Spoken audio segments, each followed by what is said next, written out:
강원도 산골 마을에 봄이 왔습니다. 삼벚꽃이 흐드러지게 피어나고 개울물은 겨울 얼음을 녹이며 경쾌하게 흘러갔습니다. 김정희는 그 봄날 23살이었습니다. 그녀는 마을 공터에 놓인 빨랫줄 앞에 서서 흰 이불을 털고 있었습니다. 두드릴 때마다 먼지가 햇살 속으로 흩날렸습니다. 손은 거칠었지만 표정만은 담담했습니다. 정희야, 오늘도 책 보냐? 옆집 할머니가 물었습니다. 정희는 고개를 들어 웃으며 대답했습니다. 네, 밤에요. 낮엔 일하고요. 그래, 고생이 많구나. 그래도 내가 공부하는 모습 보면 기특해. 정희는 고맙다는 인사를 건넨 뒤 다시 빨래를 털었습니다.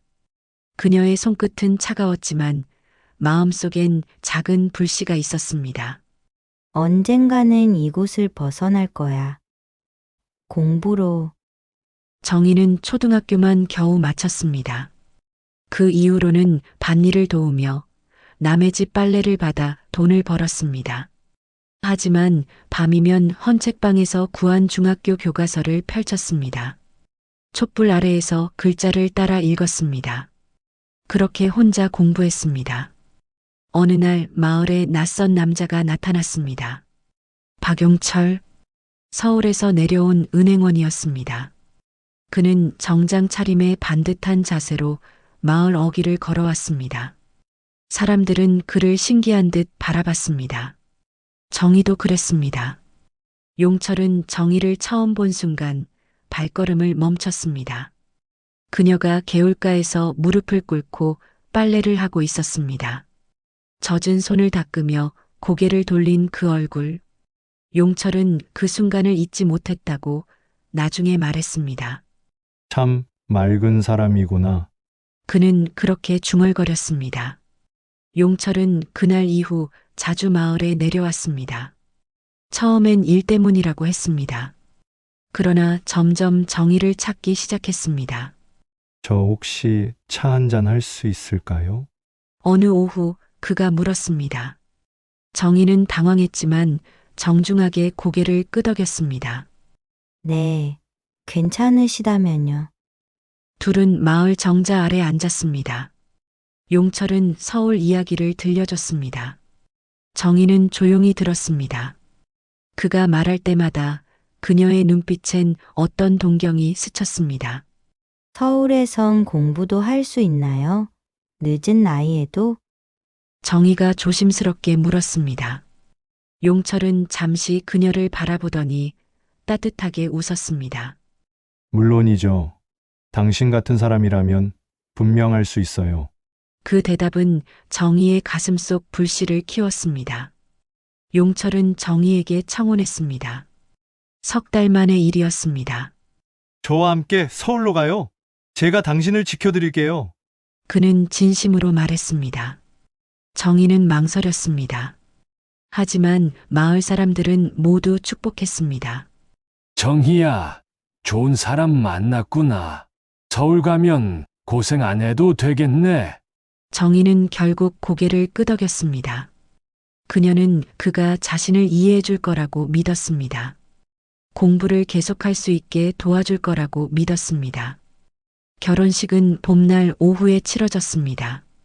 마을 회관에서 간소하게 그러나 따뜻하게 정희는 흰 한복을 입고 미소 지었습니다. 용철은 그녀의 손을 꼭 잡았습니다. 행복하게 해줄게요. 그가 속삭였습니다. 정희는 그 말을 믿었습니다. 서울로 올라간 뒤 그들은 강남구 작은 아파트에 자리 잡았습니다. 용철은 다정했습니다. 아침엔 커피를 내려주었고 저녁엔 함께 식탁에 앉았습니다. 오늘 하루 어땠어요? 그가 물었습니다. 정희는 집안일 이야기를 했습니다. 그는 고개를 끄덕이며 들어주었습니다. 정희는 행복하다고 생각했습니다. 비록 공부는 아직 시작하지 못했지만 언젠가는 할 수 있을 거라고 믿었습니다. 그런데 어느 날 저녁이었습니다. 정희가 거실에서 책을 펼쳤습니다. 용철이 퇴근 후 소파에 앉아 TV를 켰습니다. 그는 정희를 힐끗 보더니 말했습니다. 그 책 뭐예요? 아, 중학교 수학 교재예요. 독학하려고요. 정희는 밝게 대답했습니다. 용철은 잠시 침묵했습니다. 그리고 미소를 지었습니다. 그래요. 좋네요. 그러나 그의 눈빛은 조금 달라져 있었습니다. 정희는 그걸 눈치채지 못했습니다. 그날 밤 정희는 잠들기 전 창밖을 바라봤습니다. 서울의 불빛이 반짝였습니다. 그녀는 생각했습니다. 이제 시작이야. 나도 뭔가 될 수 있어. 그러나 그녀는 몰랐습니다. 행복이란 이름 뒤에 무엇이 기다리고 있는지. 봄날의 꽃향기는 달콤했지만 그 향기 속엔 이미 어둠의 씨앗이 숨어 있었습니다. 결혼 6개월이 지났습니다. 정희는 아파트 거실 창가에 서서 빨래를 개고 있었습니다. 햇살이 따뜻했습니다. 그녀는 작은 미소를 지었습니다. 이제 조금 익숙해졌어. 서울 생활은 낯설었지만 나쁘지 않았습니다. 용철은 여전히 출퇴근을 규칙적으로 했고 주말엔 함께 장을 봤습니다. 평범한 일상이었습니다. 그러나 어느 순간부터 작은 변화가 시작되었습니다. 그 옷은 왜 입었어요? 어느 날 아침 용철이 물었습니다. 정희는 연한 노란색 블라우스를 입고 있었습니다. 그녀가 가장 좋아하는 옷이었습니다. 예쁘잖아요. 이거 시장에서 샀던 거예요. 정희는 웃으며 대답했습니다. 용철은 고개를 저었습니다. 너무 튀어요. 밖에 나갈 때는 좀 더 차분한 걸 입어요. 네, 사람들이 쳐다봐요. 그런 옷 입으면 정희는 당황했습니다. 하지만 그는 이미 현관문을 나서고 있었습니다. 쳐다본다고? 정희는 거울 앞에 섰습니다. 평범한 블라우스였습니다. 그녀는 고개를 갸웃했습니다. 하지만 그날 저녁 옷장을 정리하며 그 옷을 안쪽으로 밀어 넣었습니다. 며칠 뒤였습니다. 정희는 마트에서 장을 보고 돌아왔습니다. 현관문을 열자 용철이 소파에 앉아 있었습니다. 평소보다 일찍 퇴근한 모양이었습니다. 다녀왔어요. 정희가 밝게 인사했습니다. 용철은 고개를 들지 않았습니다. 어디 갔다 왔어요? 마트요. 저녁 재료 사러요. 전화 안 받았던데요. 정희는 가방에서 핸드폰을 꺼냈습니다. 부재중 전화 3통이 찍혀 있었습니다. 아, 미안해요. 장 보느라 못 봤어요. 장 보는데 얼마나 걸려요? 용철의 목소리가 차가웠습니다. 정희는 순간 가슴이 철렁했습니다. 1시간쯤요. 사람이 많아서 줄도 서고. 앞으로는 나한테 말하고 나가요. 네, 어디 가는지, 언제 오는지 말해요. 정희는 아무 말도 하지 못했습니다. 용철은 TV를 켰습니다. 대화는 거기서 끝났습니다. 그날 밤 정희는 잠이 오지 않았습니다. 옆에 누운 용철의 숨소리가 고요했습니다. 그녀는 천장을 바라보며 생각했습니다. 내가 뭘 잘못한 걸까? 그녀는 다음 날부터 외출 전에 용철에게 문자를 보냈습니다. 마트 갑니다. 은행 다녀올게요. 용철은 답장을 보내지 않았습니다. 하지만 정희는 그래야 한다고 생각했습니다. 부부니까. 서로 알아야지. 그해 가을 정희는 임신 사실을 알게 되었습니다. 그녀는 기뻤습니다. 용철도 처음엔 미소를 지었습니다. 잘 됐네요. 그가 말했습니다. 정희는 그의 손을 잡았습니다. 우리 아이예요. 네, 잘 키워야죠. 그러나 임신 기간 동안 용철은 점점 더 말수가 줄어들었습니다. 정희가 입덧을 할 때도 그는 옆에 앉아 있을 뿐이었습니다. 손을 내밀지 않았습니다. 이듬해 봄 딸 수진이 태어났습니다. 정희는 아이를 품에 안고 울었습니다. 작고 따뜻한 생명이었습니다. 예쁘네요. 용철이 말했습니다. 그러나 그의 표정은 담담했습니다. 정희는 육아에 집중했습니다. 밤낮 없이 아이를 돌봤습니다. 수유를 하고 기저귀를 갈고 재웠습니다. 용철은 출근했고 정희는 집에 남았습니다. 어느 날 저녁이었습니다. 수진이 계속 울었습니다. 정희는 아이를 안고 거실을 왔다 갔다 했습니다. 제발 좀 조용히 시켜요. 용철이 방에서 소리쳤습니다. 정희는 가슴이 철렁했습니다. 미안해요. 배가 고픈가 봐요. 하루 종일 그것만 해요? 애 달래는 것만? 정희는 대답하지 못했습니다. 그녀는 그저 아이를 더 꽉 안았습니다. 수진이 돌을 넘긴 어느 날이었습니다. 정희는 저녁을 준비하고 있었습니다. 수진은 거실 매트 위에서 놀고 있었습니다. 용철이 퇴근했습니다. 다녀왔어요? 정희가 인사했습니다. 용철은 대답 없이 소파에 앉았습니다. 정희는 국을 끓이며 말했습니다. 오늘 수진이 엄마라고 했어요. 처음으로요. 그래요. 용철의 목소리는 무덤덤했습니다. 정희는 웃음을 머금고 다시 말했습니다. 당신도 들었으면 좋았을 텐데. 일하느라 바빴어요. 알아요. 그래도 당신은 집에만 있잖아요. 밖에서 얼마나 힘든지 알아요? 정희는 국자를 든 채 멈췄습니다. 용철이 일어나 방으로 들어갔습니다. 문이 닫혔습니다. 정희는 그 자리에 서서 한참을 움직이지 못했습니다. 며칠 뒤 정희는 저녁상을 차렸습니다. 국찌개, 나물, 생선구이. 용철이 젓가락을 들었습니다. 그러나 한 숟가락 뜨더니 얼굴을 찌푸렸습니다. 이게 뭐예요? 된장찌개요. 너무 싱거워요. 아, 미안해요. 수진이 이유식 먹어서 간을 약하게 했어요. 나는 어른이에요. 어른 입맛에 맞춰야죠. 정희는 고개를 숙였습니다. 다음부턴 따로 할게요. 매번 이런 식이에요. 용철이 젓가락을 내려놓았습니다. 정희는 숨을 참았습니다. 그는 방으로 들어갔습니다. 정희는 혼자 밥을 먹었습니다. 수진이 옆에서 소리내며 웃었습니다. 정희는 아이를 바라보며 억지로 미소 지었습니다. 괜찮아.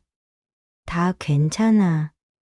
그날 밤 정희가 설거지를 끝내고 거실로 나왔습니다. 용철이 소파에 앉아 있었습니다. 그가 말했습니다. 당신, 목소리 좀 낮춰요. 네? 매일 아이 달래느라 시끄러워요. 내가 쉴 수가 없어요. 정희는 입술을 깨물었습니다. 노력할게요.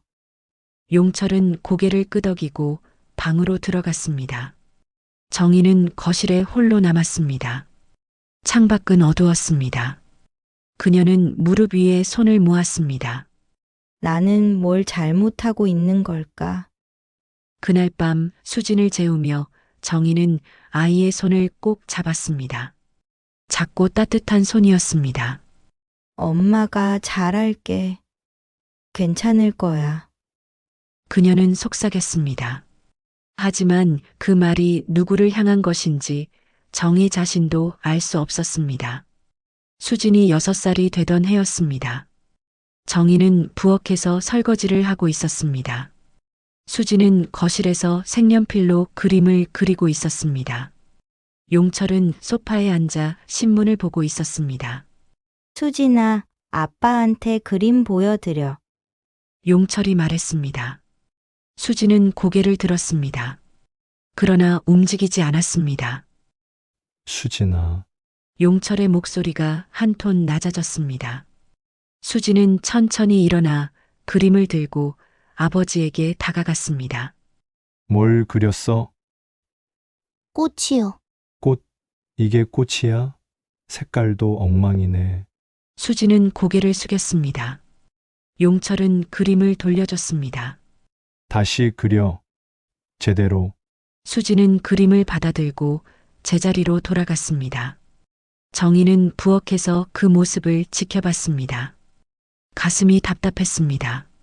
너무 심한 거 아닐까? 그러나 그녀는 아무 말도 하지 않았습니다. 며칠 뒤 정희는 수진을 데리고 놀이터에 갔습니다. 아이는 그네를 탔습니다. 정희는 옆에 서서 그네를 밀어줬습니다. 엄마, 응? 아빠는 왜 화나 있어요? 정희는 손을 멈췄습니다. 수진이 뒤를 돌아봤습니다. 아빠는 화난 게 아니야. 근데 맨날 무서워요. 정희는 아무 말도 할 수 없었습니다. 수진은 다시 앞을 보았습니다. 엄마, 나 그네 그만 탈래요. 왜? 재밌잖아. 그냥요. 수진은 그네에서 내렸습니다. 정희는 아이의 손을 잡았습니다. 작은 손이 차가웠습니다. 그해 겨울 정희는 둘째를 임신했습니다. 아들 민호였습니다. 용철은 아들이라는 말에 처음으로 환하게 웃었습니다. 아들이면 좋지? 그가 말했습니다. 정희는 안도했습니다. 이제 좀 나아지겠지. 하지만 민호가 태어난 뒤에도 집안의 공기는 여전히 무거웠습니다. 용철은 아들에게는 다정했습니다. 그러나 수진에게는 달랐습니다. 수진아, 동생 좀 봐. 용철이 말했습니다. 수진은 8살이었습니다. 그녀는 민호를 안고 있었습니다. 아빠, 무거워요. 무겁긴. 내가 약해서 그래. 하지만 말 대꾸하지 마. 수진은 입을 다물었습니다. 정희는 부엌에서 그 모습을 봤습니다. 여보, 제가 할게요. 당신은 가만히 있어요. 용철이 짧게 말했습니다. 정희는 더 이상 말하지 못했습니다. 어느 날 저녁이었습니다. 정희는 민호를 재우고 거실로 나왔습니다. 수지는 방에서 책을 읽고 있었습니다. 용철은 소파에 앉아 있었습니다.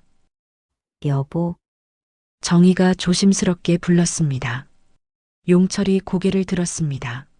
수진이가 요즘 밥을 잘 안 먹어요. 그래요? 학교에서도 친구들이랑 잘 안 논대요. 선생님이 전화 주셨어요. 용철은 잠시 침묵했습니다. 그리고 말했습니다. 애가 예민한 거겠죠? 그런데 당신이 잘 챙겨야죠. 정희는 말을 잃었습니다. 용철은 TV를 켰습니다. 정희는 수진의 방으로 갔습니다. 아이는 이불 속에 누워 있었습니다. 눈을 감고 있었지만 잠든 것 같지 않았습니다. 수진아, 정희가 속삭였습니다. 수진은 대답하지 않았습니다. 정희는 아이의 머리를 쓰다듬었습니다. 그리고 나지막이 말했습니다. 엄마가 지켜줄게. 하지만 그 말이 얼마나 무력한지 정희는 알고 있었습니다. 며칠 뒤 정희는 빨래를 개고 있었습니다. 수진이 학교에서 돌아왔습니다. 얼굴이 창백했습니다. 수진아, 괜찮아? 네, 수진은 방으로 들어갔습니다. 정희는 빨래를 내려놓고 따라갔습니다. 수진은 책상 앞에 앉아 있었습니다. 오늘 학교에서 무슨 일 있었어? 아니요. 그런데 얼굴이 엄마, 괜찮아요. 수진은 고개를 돌렸습니다. 정희는 더 묻지 못했습니다. 그날 밤 정희는 잠들지 못했습니다. 옆에서 용철이 코를 골았습니다. 정희는 천장을 바라봤습니다. 뭔가 잘못되고 있어. 그녀는 느꼈습니다. 하지만 무엇이 잘못되었는지 어떻게 해야 하는지 알 수 없었습니다. 어느 토요일 오후였습니다. 정희는 장을 보러 나갔습니다. 민호를 데리고 갔습니다. 수지는 집에 남았습니다. 용철도 집에 있었습니다. 1시간쯤 뒤 정희가 돌아왔습니다. 현관문을 열자 집안이 조용했습니다. 너무 조용했습니다. 다녀왔어요. 정희가 말했습니다. 대답이 없었습니다. 그녀는 가방을 내려놓고 거실로 들어갔습니다. 용철이 소파에 앉아 있었습니다. 표정이 굳어 있었습니다. 수진이는 방에 있어요. 정희는 수진의 방으로 갔습니다. 문을 열었습니다. 수진은 침대 구석에 웅크리고 앉아 있었습니다. 고개를 숙이고 있었습니다. 수진아, 정희가 다가갔습니다. 수진은 고개를 들지 않았습니다. 정희는 아이의 어깨를 만졌습니다. 수진이 몸을 떨었습니다. 수진아, 무슨 일이야? 수진은 울먹이기 시작했습니다. 소리 없이 눈물만 흘렀습니다. 정희는 가슴이 철렁 내려앉았습니다. 그녀는 아이를 안았습니다. 괜찮아. 엄마, 여기 있어. 수진은 정희의 품에서 작게 떨었습니다.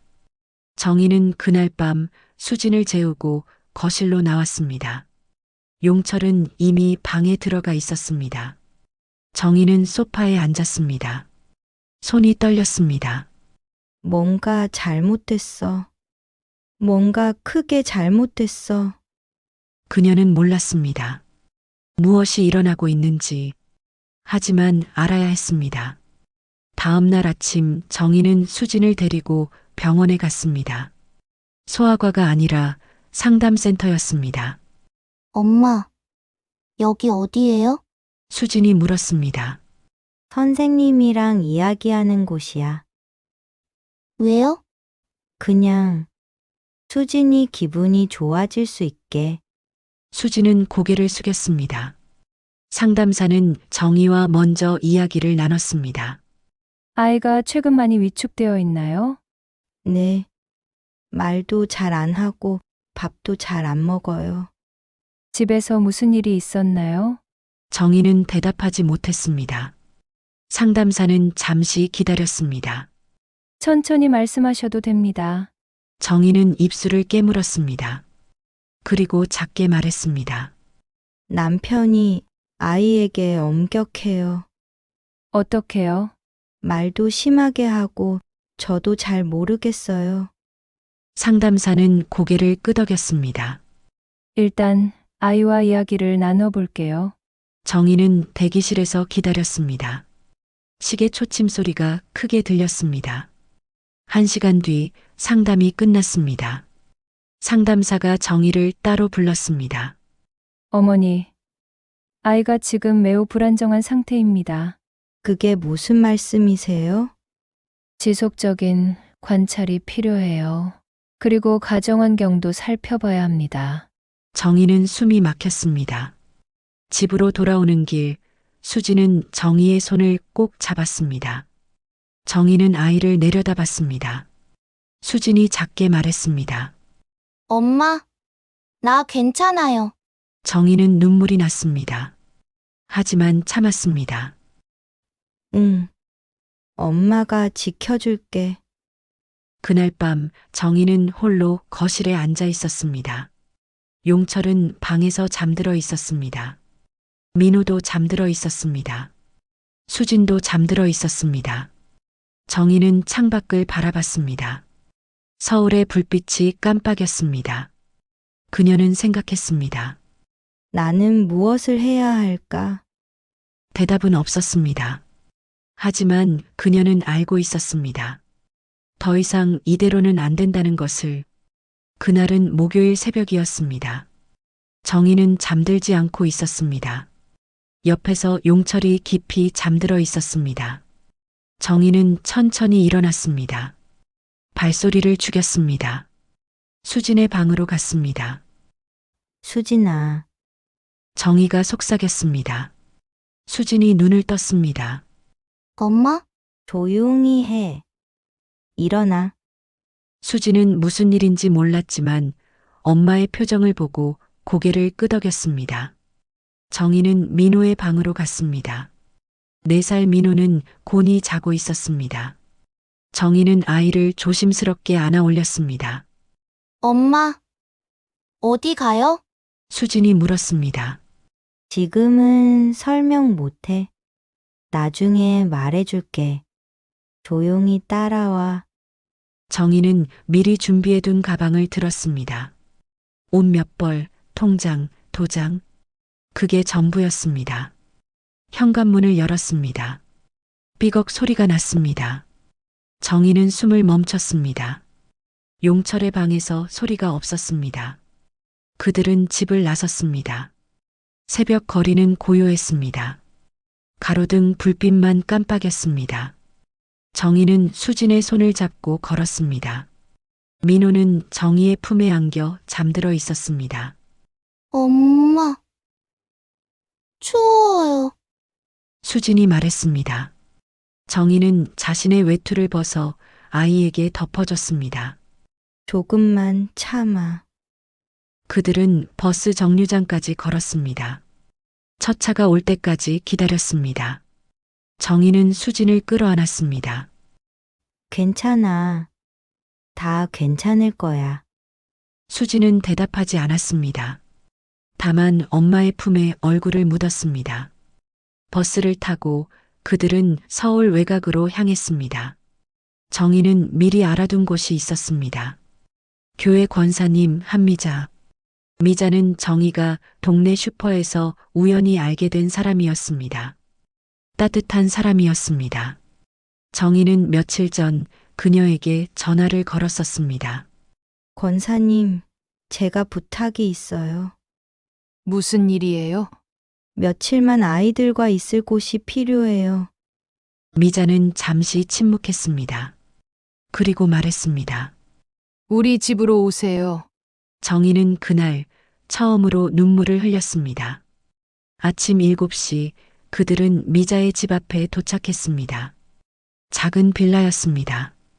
미자가 문을 열었습니다. 어서 들어오세요. 정희는 고개를 숙였습니다. 감사합니다. 됐어요. 일단 들어와요. 애들 춥겠어요. 미자는 따뜻한 물을 끓여줬습니다. 수진과 민호에게 빵을 주었습니다. 정희는 소파에 앉아 한참을 말하지 못했습니다. 괜찮아요. 천천히 말해요. 미자가 정희의 손을 잡았습니다. 정희는 그제야 울음을 터뜨렸습니다. 저는 어떻게 해야 할지 모르겠어요. 일단 여기 있어요. 안전해요. 정희는 고개를 끄덕였습니다. 그날 오후 정희의 핸드폰이 울렸습니다. 용철이었습니다. 정희는 전화를 받지 않았습니다. 문자가 왔습니다. 어디 있어요? 당장 돌아와요. 정희는 핸드폰을 끄버렸습니다. 미자는 정희에게 말했습니다. 경찰에 신고할 수도 있어요. 아니요. 그러면 더 큰일 나요. 하지만 제가 알아서 할게요. 미자는 더 이상 강요하지 않았습니다.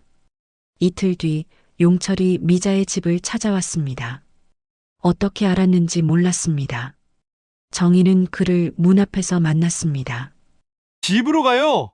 용철이 말했습니다. 정희는 고개를 저었습니다. 안 가요. 뭐라고요? 더 이상 못 살겠어요. 용철의 얼굴이 굳었습니다. 애들 생각은 안 해요? 애들 생각해서 나온 거예요. 용철은 한 발 다가섰습니다. 정희는 물러서지 않았습니다. 수진이가 당신 때문에 아파요. 무슨 소리예요? 당신이 수진이한테 한 일, 저 다 알아요. 용철의 표정이 일그러졌습니다. 증거라도 있어요? 수진이 말이 증거예요. 용철은 입을 다물었습니다. 그리고 돌아섰습니다. 후회할 거예요. 그가 던진 말이었습니다. 정희는 그의 뒷모습을 바라봤습니다. 떨렸지만 무너지지 않았습니다. 며칠 뒤 미자가 정희에게 제안했습니다. 경기도에 여성 쉼터가 있어요. 거기서 새 출발할 수 있어요. 쉼터요? 네. 법률 상담도 해주고 일자리도 연결해줘요. 정희는 망설였습니다. 미자는 정희의 손을 잡았습니다. 당신은 할 수 있어요. 정희는 고개를 끄덕였습니다. 일주일 뒤 정희는 아이들과 함께 쉼터로 갔습니다. 작은 건물이었습니다. 하지만 따뜻했습니다. 상담사가 정희를 맞이했습니다. 힘드셨죠? 여기선 안전해요. 정희는 처음으로 안도의 한숨을 내쉬었습니다. 쉼터에서 정희는 법률 상담을 받았습니다. 변호사가 말했습니다. 이혼 소송을 진행할 수 있어요. 아이들 양육권도 받을 수 있고요. 정말요? 네, 증거가 있으니까요. 정희는 고개를 끄덕였습니다. 수지는 쉼터 내 심리 치료를 시작했습니다. 처음엔 말이 없었습니다. 하지만 시간이 지나며 조금씩 마음을 열었습니다. 민호는 빠르게 적응했습니다. 쉼터 안에서 다른 아이들과 놀았습니다. 정희는 직업훈련 프로그램에 참여했습니다. 컴퓨터를 배웠습니다. 사무 업무를 익혔습니다. 어느 날 저녁 정희는 수진과 산책을 했습니다. 쉼터 근처 작은 공원이었습니다. 엄마, 응? 이제 괜찮은 거예요? 정희는 수진을 바라봤습니다. 아이의 눈에 불안이 남아 있었습니다. 응. 이제 괜찮아. 아빠는요? 아빠는 우리랑 떨어져 있을 거야. 수진은 고개를 끄덕였습니다. 그리고 작게 말했습니다. 다행이에요. 정희는 아이를 안았습니다. 석 달 뒤 정희는 이혼 판결을 받았습니다. 아이들의 양육권도 정희에게 주어졌습니다. 용철은 법정에 나오지 않았습니다. 정희는 법원 계단에 앉아 하늘을 바라봤습니다. 파란 하늘이었습니다. 끝났어. 그녀는 혼잣말을 했습니다. 쉼터를 나와 정희는 작은 임대 아파트로 이사했습니다. 경기도 외곽이었습니다. 방 2개, 거실 하나. 작았지만 그들만의 공간이었습니다. 수진과 민호는 새 학교에 다니기 시작했습니다. 정희는 구청 행정보조로 일했습니다. 어느 날 저녁 정희는 아이들과 저녁을 먹었습니다. 간단한 찌개와 밥이었습니다. 엄마, 맛있어요. 민호가 말했습니다. 정희는 웃었습니다. 그래? 다행이다. 수진도 웃었습니다. 오랜만에 보는 아이의 웃음이었습니다. 그날 밤 아이들을 재우고 정희는 거실에 앉았습니다. 창밖에 별이 보였습니다. 그녀는 생각했습니다. 나는 해냈어. 우리는 해냈어. 그리고 처음으로 정희는 자신이 자랑스러웠습니다. 15년이 흘렀습니다. 정희는 50대 중반이 되었습니다. 머리에 흰머리가 섞였지만 표정은 밝았습니다. 그녀는 지금 여성인권센터에서 일하고 있었습니다. 상담사였습니다.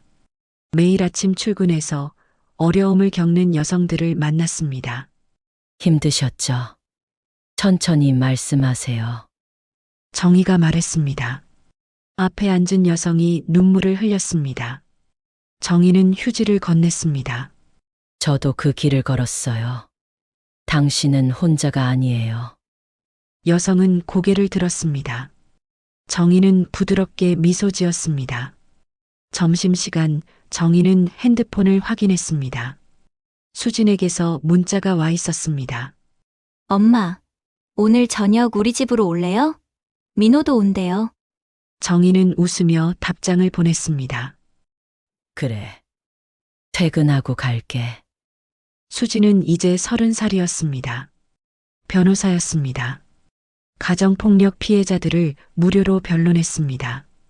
민호는 28살 소아과 의사였습니다. 병원에서 아이들을 돌봤습니다. 저녁 6시 정희는 수진의 아파트에 도착했습니다. 문을 열자 민호가 먼저 보였습니다. 엄마, 민호가 반갑게 인사했습니다. 정희는 아들을 안았습니다. 어서 와, 엄마. 수진이 앞치마를 두른 채 나왔습니다. 정희는 딸의 얼굴을 바라봤습니다. 밝았습니다. 오늘 뭐 해줄 거야? 엄마가 좋아하는 된장찌개요. 그래, 고맙다. 저녁상이 차려졌습니다. 된장찌개, 나물, 생선구이. 정희는 숟가락을 들었습니다. 맛있다. 엄마가 해준 것처럼 했어요. 수진이 웃으며 말했습니다. 민호가 물었습니다. 엄마, 오늘 일은 어땠어요? 응. 좋았어. 새로운 분을 상담했는데 용기 내서 오셨더라. 대단하시네요. 엄마처럼. 정희는 고개를 저었습니다. 나는 대단한 게 아니야. 그냥 살아남은 거지. 수진이 젓가락을 내려놓았습니다. 엄마, 그게 대단한 거예요. 정희는 딸을 바라봤습니다. 수진의 눈빛이 단단했습니다. 우리를 지켜주셨잖아요. 정희는 가슴이 뭉클했습니다. 너희가 있어서 할 수 있었어. 식사 후 그들은 거실에 앉았습니다. 민호가 커피를 내왔습니다. 정희는 따뜻한 잔을 받아들었습니다. 엄마, 수진이 말했습니다. 응? 오늘 법원에서 판결받은 사건 있었어요. 어떤 사건? 가정폭력 사건이요. 피해자가 아이 둘 데리고 집 나온 지 2년 됐대요. 정희는 고개를 끄덕였습니다. 그래서? 이혼 판결 났어요. 양육권도 받았고요. 다행이다. 그분이 그러시더라고요. 제가 있어서 용기 낼 수 있었다고. 수진의 목소리가 떨렸습니다. 그 말 들으니까 엄마 생각이 났어요. 정희는 딸의 손을 잡았습니다. 너는 정말 잘하고 있어. 엄마가 그렇게 키워줬으니까요. 민호도 끼어들었습니다. 맞아요. 엄마가 우리 지켜줬으니까 우리도 남을 지킬 수 있는 거예요. 정희는 두 아이를 번갈아 봤습니다. 가슴이 벅찼습니다. 밤 9시 정희는 집으로 돌아갔습니다. 작은 아파트였습니다. 하지만 평화로웠습니다. 그녀는 소파에 앉아 오래된 사진첩을 꺼냈습니다. 수진과 민호의 어린 시절 사진들이었습니다. 쉼터에서 찍은 사진도 있었습니다. 수진이 처음으로 웃었던 날의 사진. 정희는 사진을 쓰다듬었습니다. 힘들었지만 후회는 없어. 그녀는 생각했습니다.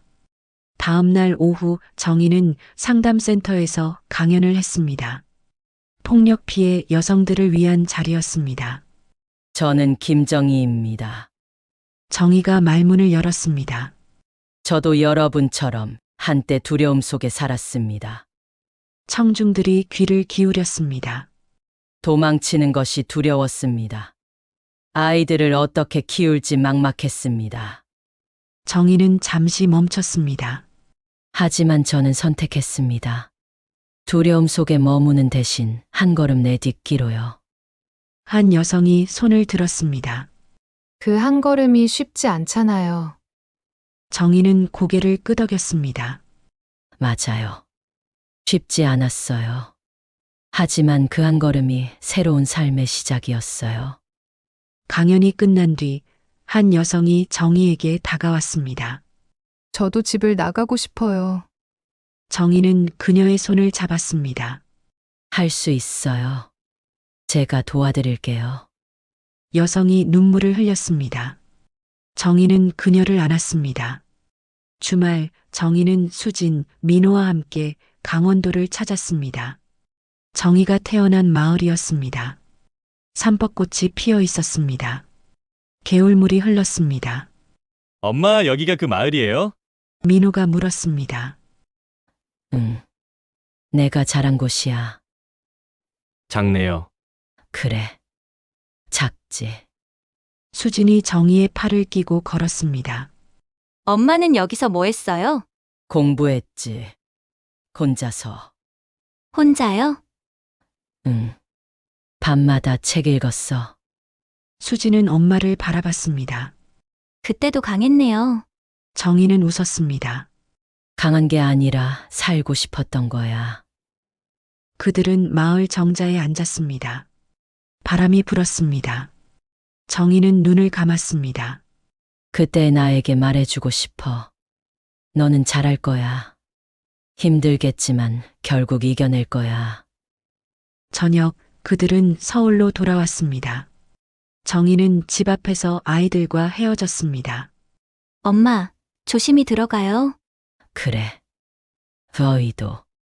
수진이 정희를 안았습니다. 사랑해요, 엄마. 나도 사랑해. 민호도 안았습니다. 엄마, 우리 자랑스러워요. 정희는 눈물이 났습니다. 하지만 참지 않았습니다. 나도 너희가 자랑스러워. 그날 밤 정희는 일기를 썼습니다. 오랜만이었습니다. 오늘 아이들이 말했다. 내가 자랑스럽다고. 나는 그 말이 가장 듣고 싶었던 말인지도 몰랐다. 나는 파괴된 사람이 아니다. 나는 살아남았고 아이들을 지켰고 세상을 조금 바꿨다. 이것만으로 충분하다. 정희는 펜을 내려놓았습니다. 창밖에 별이 빛났습니다. 며칠 뒤 센터에 한 통의 전화가 왔습니다. 용철이 세상을 떠났다는 소식이었습니다. 정희는 전화를 끊고 한참을 앉아 있었습니다. 슬프지 않았습니다. 분노도 없었습니다. 그저 텅 빈 느낌이었습니다. 이제 정말 끝이구나. 그녀는 생각했습니다.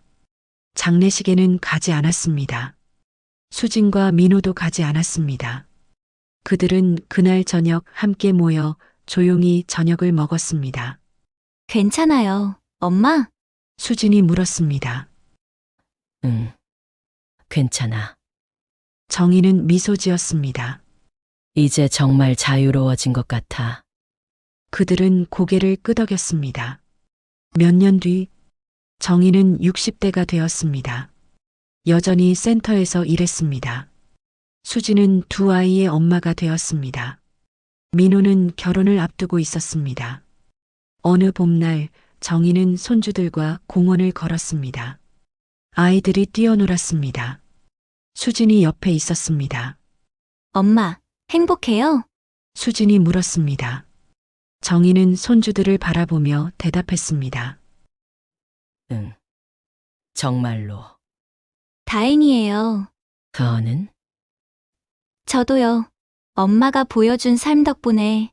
정희는 딸의 손을 잡았습니다. 고마워. 제가 더 고마워요. 그들은 함께 웃었습니다. 그날 저녁 정희는 혼자 집으로 돌아왔습니다. 거울 앞에 섰습니다. 주름진 얼굴이 보였습니다. 하지만 그 얼굴은 평화로웠습니다. 나는 잘 살았어. 정희는 스스로에게 말했습니다. 상처는 나를 무너뜨리지 않았어. 오히려 나를 일으켜 세웠어. 그녀는 창밖을 바라봤습니다. 서울의 불빛이 반짝였습니다. 어디선가 누군가도 지금 이 순간을 견디고 있을 것입니다. 두려움 속에서도 한 걸음을 내디디려 하고 있을 것입니다. 정희는 그들을 위해 기도했습니다. 당신도 할 수 있어요. 나처럼. 그리고 정희는 미소 지었습니다.